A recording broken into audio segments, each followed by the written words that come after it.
So to humor him, I do give him a month. Though to be perfectly honest, I completely forgot about the thread after that. I mean, hence why I'm discussing this in May of all months.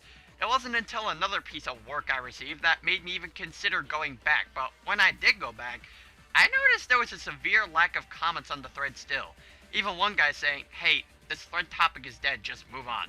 So, at least one other person on the thread pretty much knew that it completely died and everyone just pretty much stopped caring. But then I looked at this beauty. Right on March 1st, the time he said for me to come back. Yeah, I'm gonna close this to prevent this from happening again, though I will edit this post when I reach 2,000 with my rebuttal. By 2,000, he means his 2,000th issue, which ended up being a video introducing a character and probably the dumbest plot twist ever. But you don't have to take my word for it. Fat Andy says the same thing, and while I don't know Fat Andy, he hasn't lied to me yet. Before I go to his edit, I want to point back to a comment I received from someone else on the forum. This guy here claims Akuma doesn't have a smug bone in his body. See, I'm the kind of guy who remembers claims like these, because 90% of the time, it's a lie.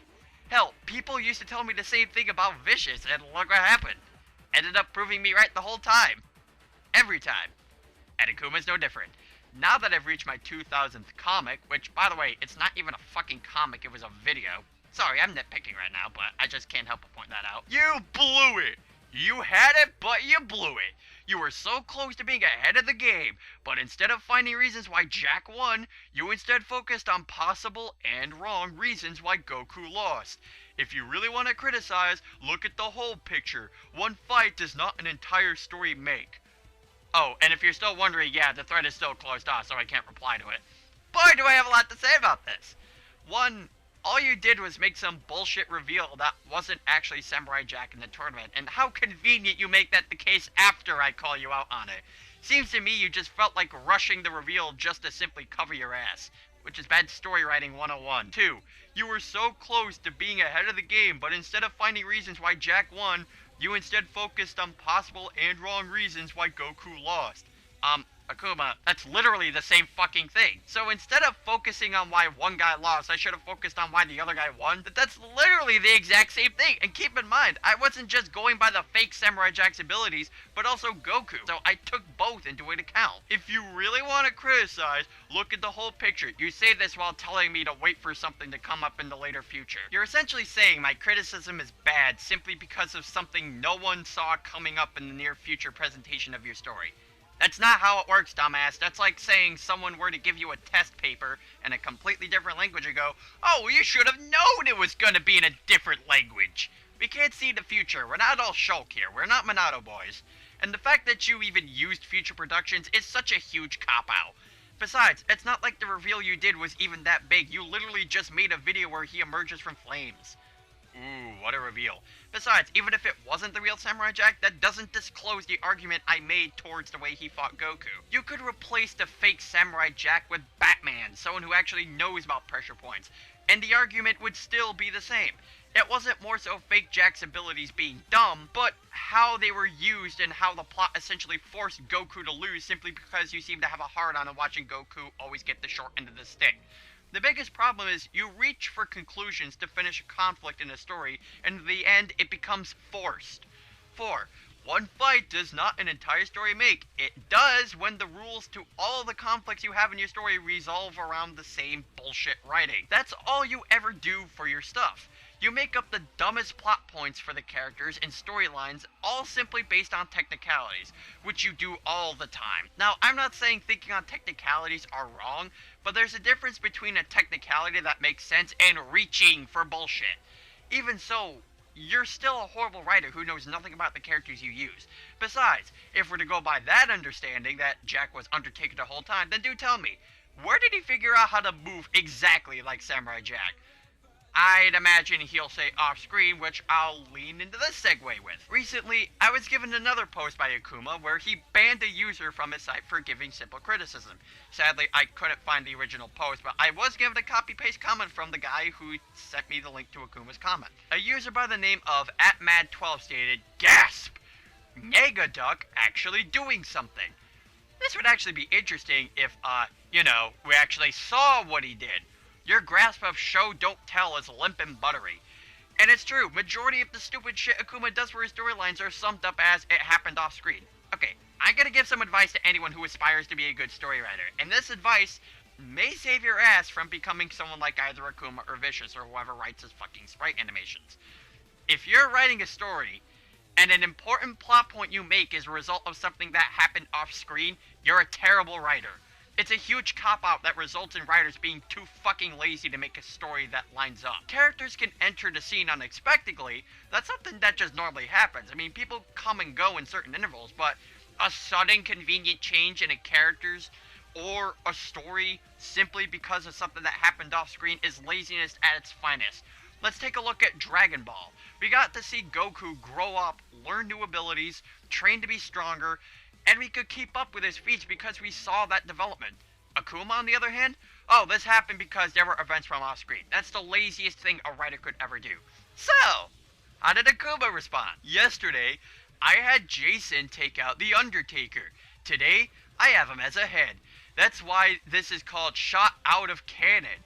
And before you hear anything, I am willing to take criticism as long as it would improve the comic, not drag it out more. Akuma, you lying sack of dog. There's been quite a few people who have given you criticism on your stuff, and valid stuff too. Hell, the guy who requested me to make this video has gone up to you before and pointed out how your stuff is bad, and yet you continue not changing at all. Also, what does the title of your comic have to do with the point that was made? The point wasn't Jason's head being taken off was stupid. The point was you're a lazy writer for relying on the off-screen cop-out, which you are. Also, what's with this shit of not dragging out your comics? Motherfucker, you have over 4,000 of these fucking things. It may not be 4,000 per comic series, but combining them all together, you've got like 4,000 of this shit made. In fact, if I'm to go off what's below here, you've been doing this shit in 2001. Wait, is that a copyright symbol? You're telling me you own copyright over this shit? So, you not only own copyright over a webcomic with not only recolors, but also characters who are still currently owned by other companies. Nigga, I smell a lawsuit. Still, you have over 4,000 comics on your page, and you're still currently uploading them daily. If I'm to go by your homepage's update schedule, you've already dragged this shit out longer than it needs to. Besides, the advice would improve your comics. If you actually showed the development of the characters instead of making it all off screen, people would get more attached to the characters, watching them grow and get better. It's called character development, another thing that seems to be foreign to you. It's something that makes a story better because it gives people more of a reason to give a damn about your story. If your characters are boring, then why should we care what they go through? A competent story writer will take the time to make cuts in between events of the show to show developments in different sides of the story. And considering how many of these things you've chucked out, you have absolutely no excuse. You're just completely lazy. What's sad is it's not like plot exposition takes that long either. You can easily explain things in a brief flashback if need be. Just give some insight that lines your story up properly and show the events from before actually happening. But instead of putting actual effort into making something good, you take the slacker way out and expect praise out of laziness. And the fact that you actually banned someone just for that. So essentially what you do is, if someone calls you out on your stupidity, you'll reply back to them acting high and mighty while closing off any way for them to respond back to you, ultimately giving you the last word. We have a word for people who do that, Akuma. It's called being a coward. You are a complete chicken shit coward. Well, Akuma, here's what's up. You can act like you served a couple of losers over the internet. You can sip your cup of tea wearing your fancy monocle trying to be the fancy man. Just know, I've got all this shit right here. And if I can't make a reply to you personally, I can damn well find other ways to do it. Pretend to be smart all you want. Just know there's always a loophole when insecurity comes into play. Vicious thought the exact same thing when it came to dealing with me, picking me apart, and you're acting the same way, and thus you're getting the same exact treatment. So, there you have it, people. AkumaTH, a cowardly poser who I don't see changing anytime soon. Maybe even never. I'll have his comics linked in the description below, just simply because, as I said, this shit is so terrible, you have to see to believe.